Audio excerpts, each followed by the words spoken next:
Hi there, this is our daily Astro Tarot. I hope you all have had a good weekend so far. I am myself in production mode because I have the Mountain Harvest Festival coming up this weekend, and I am getting ready to jump into the lab to make a couple of really special things that I'm excited about. One of them is a wild plum lotion, and one of them is a peach lotion that I am making from some hydrosol that I created from both plum fruit and peach fruit that were grown here in the valley that I live in. So I'm really excited to offer those. They'll be small batches. I'll probably have like 48 ounces of both of these lotions, and that'll be it. So I'm excited though to share that creation with people. If you're enticed by a possibility of having a peach lotion or a plum lotion, then I really urge you to reach out to me, because this is going to be a limited edition product that will only be offered at this moment in time. So as far as today's tarot goes, we have some interesting energies showing up. Our dough for the day is the opening card of the 10 of Pentacles. The challenge that we have coming in today is the 10 of Cups. The way we're getting through the challenge is the 7 of Swords. And then the ultimate outcome that we have for today is the Page of Swords, clarified by the Queen of Cups. So what stands out to me as far as today's reading is that we have these two tens on the table, right? And the opening card is the 10 of Pentacles, which points out to me that we have the idea of what our material security looks like very much on our mind. And of course, you know, that's something that I think is on the table for a lot of people for their own personal reasons based on wherever they're at in life.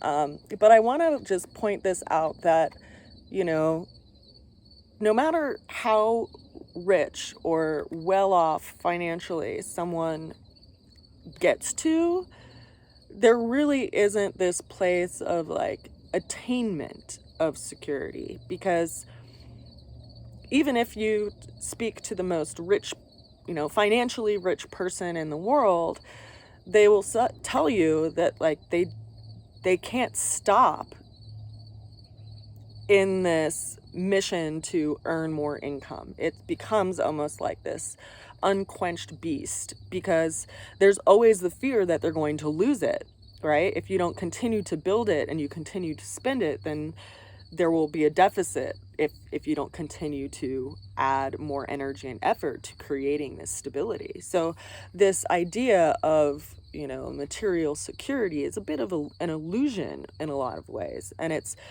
also creates a lot of strife and pressure in our lives, particularly because everything's getting more expensive, you know, and resources are getting more limited. And so, you know, as demand goes up for things and supply isn't able to meet that, things gain in their value and become more expensive. And so it kind of puts on the plate as like trying to build your pile of coin as like the goal, right? The aim.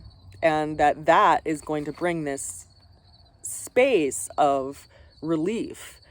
And yet what we have on the table as our challenge today is the image of happily ever after, right? Because material security and emotional happiness are two different things. And it brings up in the conversation, if, you know, we're spending all of our time trying to acquire this material security, how much time do we actually have to share with our loved ones to actually enrich our life with the true riches of life that aren't something that can be bought with a pile of coin? So here we have this challenge that is coming in today, is like, what does happiness look like? And is happiness something that can be attained through material security? The way we're going to get through that challenge comes in as the 7 of Swords, which is a card that's, that's pointing to how we learn through experiences. And we see this person who is walking away from an encampment, right? Because there's this campfire in the background and these 7 tents, and there's these 2 swords that they appear to be walking away from, and they're carrying 5 swords in their embrace. So they're walking away from this black and white image of this. Like, if I don't have this material security, then I'll just never be satisfied. Or if I don't have this quote unquote happily ever after every day of the week for the end of time, then it's just never going to be enough, and I'm never going to be satisfied, right? There's this black and white nature that we've been conditioned by through, fairy tales and media and all sorts of things as we've gone through life, right? And we see this person who's walking away from that, and they're choosing what they want to think about and what they want to pick up and carry with them as they move forward in life. In a lot of ways, they're going out on their own because they're walking away from this encampment.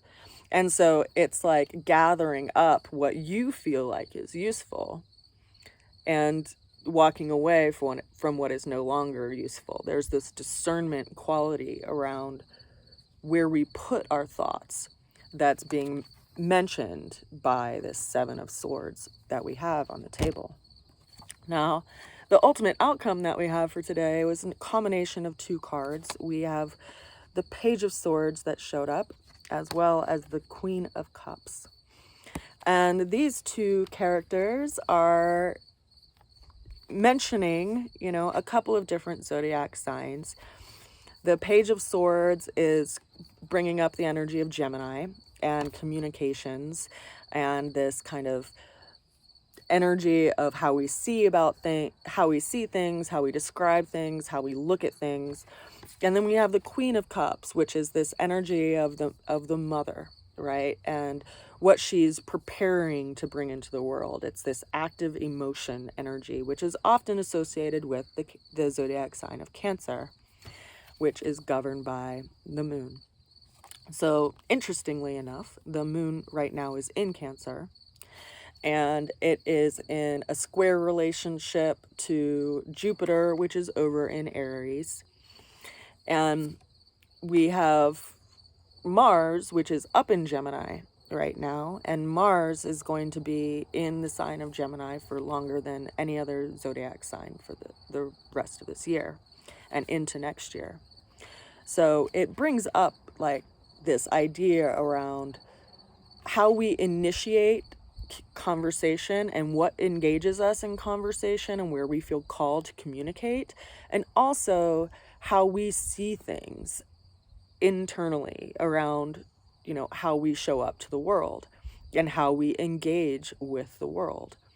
And additionally, this Queen of Cups brings up this energetic of nurturing, and that which needs our energy and time, and it's often associated with mothering energy, but I do see men being nurturers to their children as well. So I don't think it's necessarily fair for it to just be associated with a female energy, the energy of nurturing, because I think that it is possible for men to be very powerful nurturers to their children and to their relationships and their friendships as well. But it's this energy of active emotion, right? Like engaging your emotion where you see something needs attention, and also engaging your voice in responding to what you feel like needs to be said and feel like needs to be communicated. And so we have these interesting energies showing up as our outcome for today in response to this kind of juxtaposition between these 2 tens. And to me, what I feel like it's calling our attention to is, we all come to a point in life, or maybe you're at that point just by circumstance of what's going on in the world right now, where we start to question the direction that we've been going and what convinced us that that was the direction that we should go in.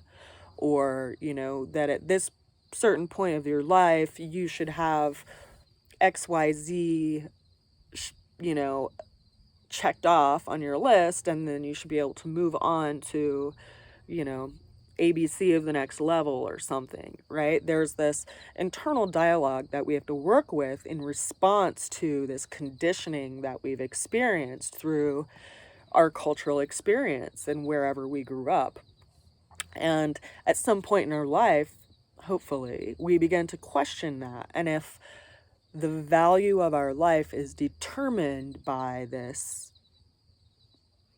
goal someone else gave us, or if it's ultimately going to be determined by what we want to bring into the world. And so I feel like at some point today, you know, we're going to be in a position where we're called to the plate. And we'll be called to the plate by some internal observation, and it will be up to us in regard to whether or not we speak our truth in a nurturing way. And that could be a very powerful opening. I send you all a lot of love and a good wish, and I hope you are well. Again, I am going to be in production mode this week, so I'll probably have a couple of more readings, maybe, depending on how slammed I get. But I'll be open for scheduling more one-on-one readings in the next couple of weeks, so reach out and we can schedule some time. I'll see you again soon. Bye for now.